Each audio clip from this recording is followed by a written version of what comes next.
Saints win the NFC yesterday? No, they did not. No, they did not. And listen, I was the one, first of all, I picked the Saints to win the game. Secondly, and more importantly, I talked about how important and pivotal the game was for two reasons. Number one, I think that if Drew Brees had a shot at winning the league MVP, his first in his illustrious career, he is the all-time leading passer after all, he would need to win yesterday's game, which he did, and he showed out. He balled. Michael Thomas has arrived as a top 5 receiver in this game, even though that was an idiotic gesture on his part with the cell phone. It's too late. These were the Rams you're going up against. The game was undecided at that particular moment in time. That was not smart on his part. Having said all of that, here's where it resonates with me. It's not always about winning and losing. It's about how you do it.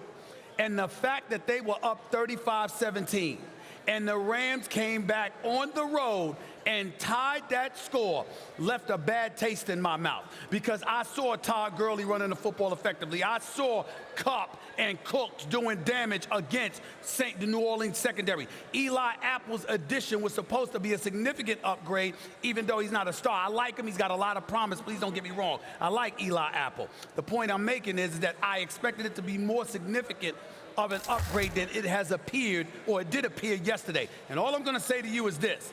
I was of the mindset that the road to the Super Bowl, if it has to go through New Orleans, would spell doom for the Los Angeles Rams. The fact that they were able to come back and tie that score at 35 before the Saints scored again, the fact that the Saints allowed that to happen gave me cause to pause and made me say, are we sure that the Rams would lose twice to the Saints in the same season? I don't know.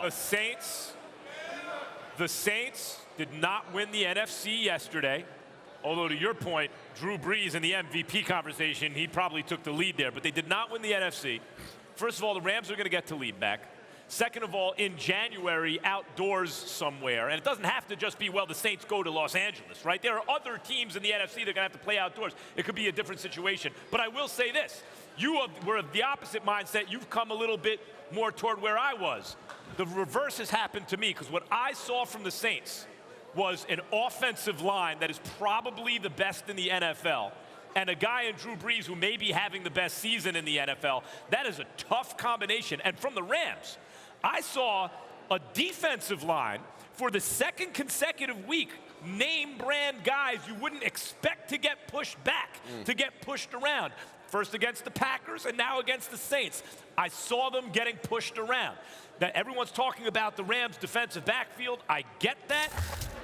You know, the guy's got to play better. I mentioned Talib coming back.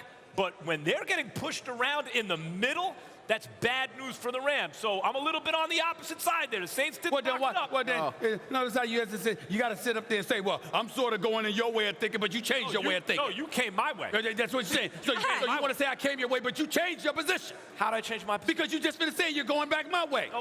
No more than you changed yours. What are you talking about? I'm just talking about, don't bring me up is what I'm trying to say. Oh. Stop changing. Don't bring me up. Flip-flop. You understand what I'm saying? Stop flip-flop. You get lessons on flip-flop. Stop flip-flop. Why are you flip-flopping? You understand? And so it begins.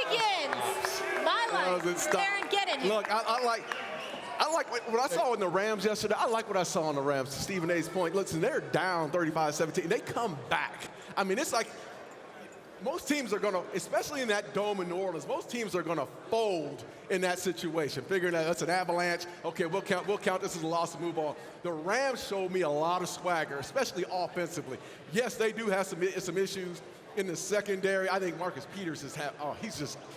It's horrible to sit there and watch Marcus Peters week in and week out. Can I say this? I'm glad you brought that up, because I really want to get your input on this. I got mad respect for Marcus Peters because of what he did in Kansas City. I know he was a headache for them, but we saw him play. Let me tell you something right now, and I'm going to look in the camera when I say this. Marcus Peters, you got to take a look at yourself, bro. You went, this dude, it was a zero formation. It was zero formation. It was one-on-one. You looking around, and Michael Thomas blow by you. You looking everywhere, and Rex Ryan brought this up on Get Up before the show. Listen.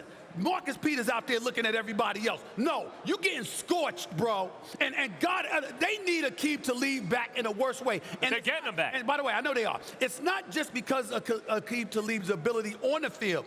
It's because of the effect effect he has on Marcus Peters. Yeah. You can see that Marcus Peters is out there. He's looking for excuses. He's pointing fingers. He's looking scared. And he's getting scorched. And this is the thing about me. He's getting scorched because Michael Thomas gave it to him. He gave it to him, absolutely. Gave it to him. And Michael Thomas gives it to a lot of people. I know. But Michael I'm Thomas saying, will give it. and as far But it's special yesterday. Marcus Peters, the reason why we feel this way is because we know the expectation of Marcus Peters. We know he's a better football player than what he's showing. He's taking a lot of chances. He's guessing a lot. And that's part of his game, but he plays better technique than this. And I think as Aqib Talib comes back, they'll get better. I think the Rams, I gained a lot of confidence and a lot of respect for Sean McVay and the Rams because they fought back.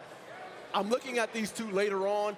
It depends on who gets home field advantage. If the Saints get home field advantage at home, it's going to be hard to beat them. But if they have to go on the road and see a Rams team and Los But I'll say it like this. Rams ain't losing.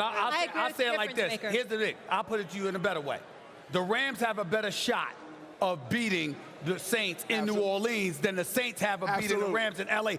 based on what I saw yesterday. Right, well, what we're really saying, Based on what I saw yesterday. since the Rams don't have the home field that the Saints have, neither in terms of conditions nor in terms of their fans, because it's going to be half Saints fans in L.A., let's face it, right? What we're really saying is on a neutral field, Rams are better. Rams are better than the Saints is what we're really saying. And the Saints just beat them, and they beat them behind a great performance by their line and by their quarterback, and we're still saying the Rams are a better team. Well, I got to tell you, Marcus Peters is running around looking for excuses. He doesn't get his act together. They're going to target him. They're going to target him and scorch him all day long. It's starting to look real bad. NFL, more than any other sport, your name brand players mean anything. It's how you perform week to week. And when they upgraded supposedly or fixed things in the secondary with name brand guys, it doesn't mean anything if it's just the name. They got to play.